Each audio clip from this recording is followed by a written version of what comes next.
Hey guys, I'm Kim Andreessen. I work at ROOST, the Regional Office of Sustainable Tourism and the Visitors Bureau. I'm going to go inside and talk to Kathy Pfohl, the Ironman Volunteer Director, and Greg Borzilleri, the Ironman Race Director, and we're going to get some insider information on what you should do and what you shouldn't do during your stay here in Lake Placid. Hey Kathy, how are you? Good, how are you? Good. Tell me all about your job here, because obviously there's a ton of stuff going on behind us right now. Yeah, there is. Right now we're doing what's called athlete kit stuffing, and that means that all the sponsors that have provided materials, they're all in line here, and we're doing special needs bags and gear bags and run bags and stuffing them in and putting all the stuff in there. And then over there we're also doing athlete numbers, which they're coordinating all the wristbands and everything that the athlete needs, so we know who they are and their timing tips and all that. Hey Greg, you're the race director, right? I think so. Oh my gosh, you must be so busy right now. Yes, it's pretty exciting. Okay, so I'm really lucky to get Greg Borzilleri for just a few minutes here, and we're going to ask you some insider questions.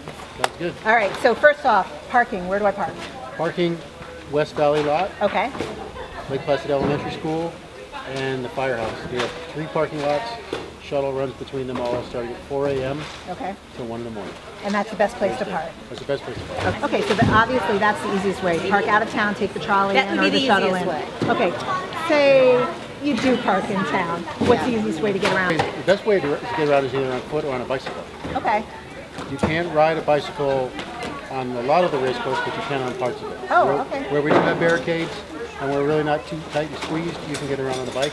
But for the most part, it's just walking and you can see everything on yeah, foot. you can see everything. Okay. So if you happen to be in town, before 4 o'clock in the morning, you might be able to get a park right on Main Street, which might be 400 yards from the swim start.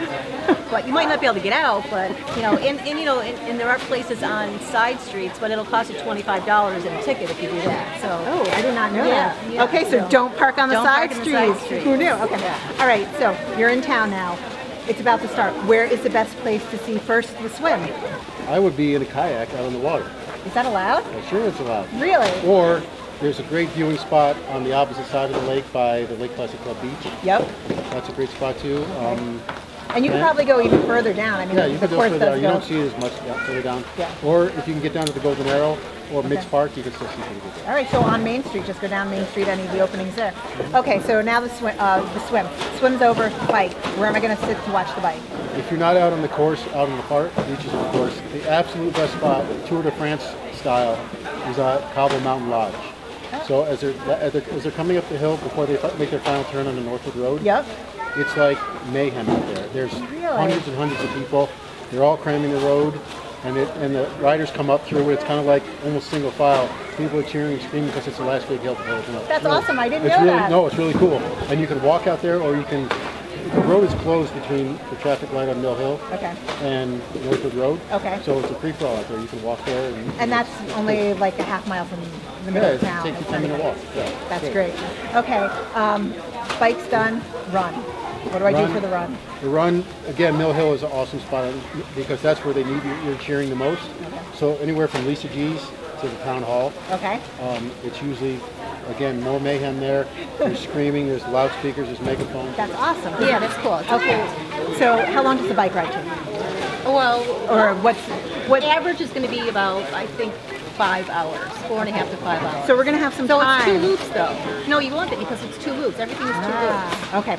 So it just depends on, it depends. There's probably like about maybe like an hour and a half lull, I would say, generally, where there's nothing happening after the swim. But then they start coming in, the pros come in, and then there's more action. And, the bike is a fun hot spot. It's called the hot spot, actually. Okay. And it's when they come off Mirror Lake Drive and they do an S from Parkside Drive around the post office, down a little bit of hill in front of the convention center, and they make a right and they go behind the school and they go back out again unless they're finished. Okay, so that's the hot spot. Yeah, that's the hot spot because Mike Riley's there, the famous Ironman, the mouth of Ironman, and there's music and you can see your athlete really close right there. So it's a kind of cool space to be. All right, so you know how long your athlete might take. So say they're going to take like an hour and a half or 2 hours to get to that first week. What do I do in that time? Well, first of all, just so you know that there is athlete tracking on the Ironman website. Oh. So, and there's a cool app that I heard about, and it was, I can't remember what it is, but it's Ironman Tracker or something like that. But there's an app, somebody should try to get that on their phone. Yeah, that would be awesome. In between, what I would say is, you know, after the swim, go have some breakfast. A lot of the restaurants are opening super early. Go back and sleep for an hour, you know, whatever. Go shopping. You know, the stores should be open by then. You know, and just hang out. You can go to the beach as soon as the swim's over. The beach will be cleaned up and go in the water. Yeah. All right. What's your key things that I need to bring? Sunscreen, Yep. a hat, money for food and drink, Okay. because there's plenty of places open you can buy stuff, and a chair. Bring a portable chair. You can sit and watch and scream, and don't forget your cowbell. The cowbell. Okay. Well, yeah, obviously sunscreen, probably a hat, comfortable shoes. I would bring a light jacket for later unless you have access to your hotel. Okay. And you could go back and get it. I wouldn't say you'd bring an umbrella. I mean, watch the weather, but I wouldn't bring an umbrella. I would bring something with a hood on it because the one year that it rained a lot, you know, after a couple hours, everybody drops their umbrella. You know, you don't even want to carry it anymore. But you might just want a little, if you have a hat, that's fine. It always does seem to rain, maybe at least for 2 minutes, but it's, you know, it's never, yeah, it's always fun, doesn't matter. All right, and my last question for you. I didn't sign up for volunteering for this year. It's too late for me to volunteer this year. How do I get in on it next year? Start looking on the Facebook page. We have an Ironman volunteer Facebook page. So if you sign up now, I'll make the announcement when the registration is open. Go to IronmanLakePlacid.com. There's a volunteer website, and you can click on. I think we still have some openings. Okay. What about next year? Next year we open volunteer registration usually around in February sometime of the year. So if you want the prime volunteer spots, you get in there. And how many volunteers do you have? Around 3,000. Wow. Are they mostly locals? You can see them here. There's a lot of kids too. I would say not even half are locals. Really? Most of them are people from out of town, either cheering their friends on, or people that are just excited about it every year, or athletes that want to get in for the following year, and then they volunteer. Oh, They get early access. What about music? You said music.